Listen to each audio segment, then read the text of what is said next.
சிவன் பிள்ளையன யானை முகன் தம்பியன ஞான பழமான முதல்வன் நீ பாடும் குரல் வளம் கொடுக்கும் பனிமலையில் வாழும் அந்த பார்வதியின் இளைய புதல்வன்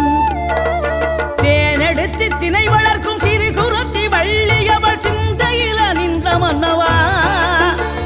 நீ நாடி வரும் பக்தர்களின் நாட்டம் அதை தனித்தருளும் ஞான குருநாதன் அல்லவா ஞான குருநாதன் அல்லவா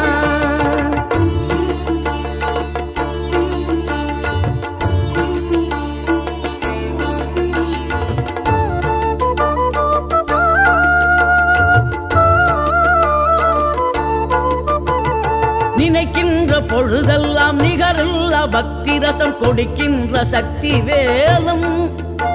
நீ துதிக்கின்ற கணமெல்லாம் இனிக்கின்ற இதயம் தன்னை அழைக்கின்ற வெற்றி